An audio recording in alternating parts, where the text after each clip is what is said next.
नमस्कार, आप देख रहे हैं द एंगल। मैं हूं आपके साथ दीपाली माथुर। नजर डालते हैं इस वक्त की सुर्खियों पर।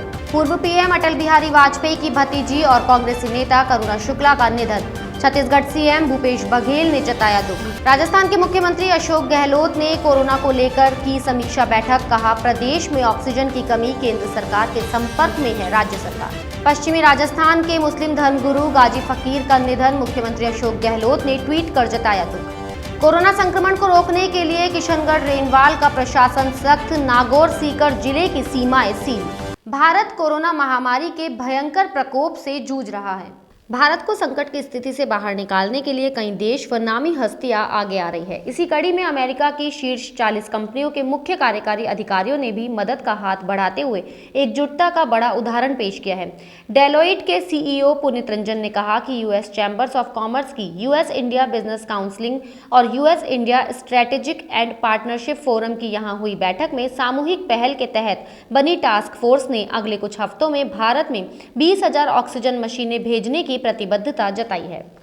पूर्व प्रधानमंत्री अटल बिहारी वाजपेयी की भतीजी और कांग्रेस की वरिष्ठ नेता करुणा शुक्ला का निधन हो गया है। कोरोना संक्रमण से जूझ रही करुणा शुक्ला ने आज सुबह अंतिम सांस ली। 70 वर्षीय करुणा शुक्ला 2 बार बीजेपी से सांसद रह चुकी थी। इसके बाद 2013 में उन्होंने कांग्रेस का दामन थाम लिया था। बीजेपी की ओर से विधानसभा चुनाव में उन्हें टिकट न दिए जाने के बाद करुणा शुक्ला ने कांग्रेस का दामन थामा था। करुणा शुक्ला के निधन पर सीएम भूपेश बघेल ने ट्वीट कर दुख जताया। हरिद्वार में चैत्र पूर्णिमा स्नान के मौके पर महाकुंभ के अंतिम शाही स्नान में कोरोना महामारी का असर साफ तौर पर देखने को मिला। हर की पैड़ी समेत विभिन्न घाटों पर सुबह 4 बजे ब्रह्म मुहूर्त में स्नान शुरू हो गया, लेकिन बेहद कम संख्या में गंगा स्नान के लिए श्रद्धालु पहुंचे। इसके बाद अखाड़ों का स्नान क्रम शुरू हो गया। सबसे पहले पंचायती अखाड़ा और उसके बाद निरंजनी अखाड़े के संतों ने शाही स्नान किया। कोरोना वायरस की दूसरी लहर भारत पर कहर बनकर टूटी है। बीते हफ्ते से भारत में हर दिन कोरोना के 3 लाख से ज्यादा नए मामले सामने आ रहे हैं। हालांकि कोरोना के नए मामलों में मामूली गिरावट दर्ज की गई है। पिछले 24 घंटों में कोरोना वायरस के 3,20,435 नए मामले सामने आए हैं। वहीं इस दौरान 2,764 लोगों ने कोरोना से दम तोड़ा है। भारत में अब कोरोना से कुल मौतों की संख्या 1,97,880 पहुंच गई है। वहीं देश में अभी कोरोना वायरस के 28,82,513 एक्टिव मामले हैं। मुख्यमंत्री अशोक गहलोत ने सीएमआर में कोरोना के हालातों को लेकर रिव्यू बैठक की। इस बैठक में राजस्थान में ऑक्सीजन के क्राइसिस को लेकर मंथन हुआ। मुख्यमंत्री अशोक गहलोत ने कहा कि प्रदेश में सरकारी और प्राइवेट अस्पतालों में ऑक्सीजन की कमी है। हम लगातार केंद्र सरकार से संपर्क में हैं। कई मुख्यमंत्रियों से बात की है। केंद्र सरकार को पत्र भी लिखा है। सीएम ने कहा कि ऑक्सीजन टैंकर के लिए भी कहा गया है, लेकिन समाधान नहीं हो पा रहा है। प्रधानमंत्री के साथ वीसी में भी रेमडेसिविर और ऑक्सीजन की मांग की थी, लेकिन अभी तक इन मांगों को पूरा नहीं किया गया है। ये राजस्थान के लिए चिंता का विषय है। राजस्थान में अब कोरोना महामारी से मृत व्यक्तियों की पार्थिव देह का अंतिम संस्कार सम्मान के साथ किया जाएगा। मुख्यमंत्री अशोक गहलोत ने इस बाबत एक संवेदनशील तथा मानवीय निर्णय लिया है। सीएम ने कोरोना से हुई मौत के बाद कोविड प्रोटोकॉल के अनुरूप शवों का सम्मान पूर्वक अंतिम संस्कार करने के लिए 34 करोड़ 56 लाख रुपए जारी करने की मंजूरी दी है। उन्होंने राज्य के नगरीय निकायों को मुख्यमंत्री सहायता कोविड-19 राहत कोष से ये राशि दी है। इससे पहले सीएम गहलोत ने कोविड से मौत के बाद शव के ससम्मान अंतिम संस्कार के लिए पार्थिव देह को चिकित्सालय से शमशान या कब्रिस्तान तक निःशुल्क ले जाने तथा अंतिम संस्कार पर होने वाला समस्त व्यय नगरीय निकायों द्वारा वहन किए जाने के निर्देश दिए थे। कांग्रेस के वरिष्ठ नेता और राजस्थान सरकार में अल्पसंख्यक मामलात मंत्री साले मोहम्मद के पिता गाजी फकीर का निधन हो गया है। गाजी फकीर कई दिनों से बीमार चल रहे थे। उनका इलाज भी करवाया जा रहा था। वहीं गाजी फकीर के इंतकाल की खबर मिलने के बाद सीएम गहलोत ने भी उनके निधन पर गहरा शोक व्यक्त करते हुए ट्वीट किया। कोरोना महामारी का असर सबसे ज्यादा रेलवे स्टेशन पर भी देखने को मिला है। राजस्थान, दिल्ली, हरियाणा और पंजाब सहित अन्य पड़ोसी राज्यों में कोरोना महामारी की वजह से रेल यात्रियों की संख्या में कमी आई है। कम यात्री भार के कारण उत्तर पश्चिम रेलवे ने 40 ट्रेनों को अगले आदेशों तक के लिए रद्द कर दिया है। उत्तर पश्चिम रेलवे के उप महाप्रबंधक मुख्य जनसंपर्क अधिकारी लेफ्टिनेंट शशि किरण ने इसकी जानकारी दी है।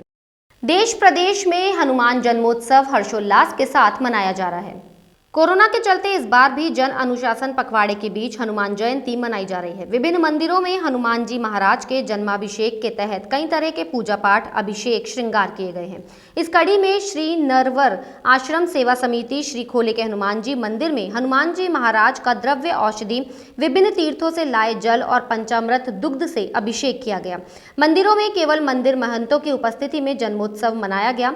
चांदी की टकसाल स्थित काले हनुमान जी मंदिर में दूध दही से तैयार पंचामृत से अभिषेक किया गया। हनुमान जी महाराज को नवीन पोशाक धारण कराई गई।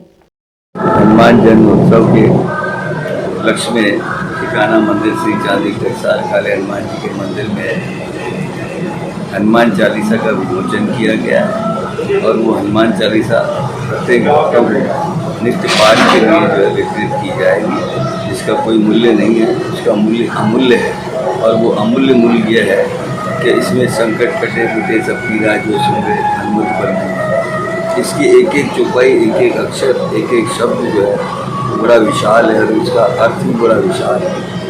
अगर कोई भी भक्त इसको बड़े मन से, लगन से रोजाना प्रतिदिन इसका पठन करे और अपनी कोई भी कामना जो उसकी हो, कोई भी इच्छा हो, कोई भी उसका संकट हो, वो हनुमान लाल जी के मात्र सिर्फ चरणों में अर्ज कर दे, पठन कर दे, तो ये संकट मोचन हरिणी का नाम है। यही एक देव ऐसे हैं जिनका नाम संकट मोचन है और ये अजर अमर है। तो इस उपलक्ष्य में ये पूनम के हनुमान जन्म महोत्सव के उपलक्ष्य में ये हनुमान चालीसा का विमोचन किया गया है। कोरोना संक्रमण की रोकथाम के लिए किशनगढ़ रेनवाल का प्रशासन दिन प्रतिदिन सख्त होता नजर आ रहा है। किशनगढ़ रेनवाल सहित आसपास के क्षेत्र से लगने वाली नागौर सीकर जिले की सीमाओं को बंद कर दिया गया है। थाना प्रभारी कैलाश चंद मीणा ने बताया कि क्षेत्र की सीकर नागौर सीमा को सील करके सख्ती की पालना करवाई जा रही है। बेवजह घूमने वालों को वापस भेजा जा रहा है। अति आवश्यक कार्य होने पर आवश्यक दस्तावेज देखकर ही लोगों को सीमा में प्रवेश दिया जा रहा है। निजी बस, रोडवेज बस सेवा को प्रवेश दिया जा रहा है। सरकार की कोविड-19 की गाइडलाइन के अनुसार आज से किराने की दुकान सुबह 6 बजे से 11 बजे तक खुलेंगी, सब्जी की 6 बजे से शाम को 5 बजे तक खुलेंगी।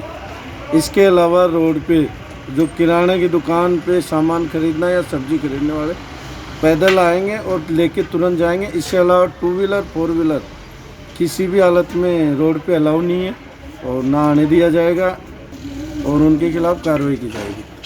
और बॉर्डर ज़िले टू ज़िला बॉर्डर है, उसको सीज कर दिया गया है। एक ज़िले से दूसरे ज़िले में 4 व्हीलर 2 व्हीलरों को बिल्कुल भी नहीं आने दिया जाएगा। कारोबारी सप्ताह के दूसरे दिन शेयर बाजार हरे निशान पर खुला।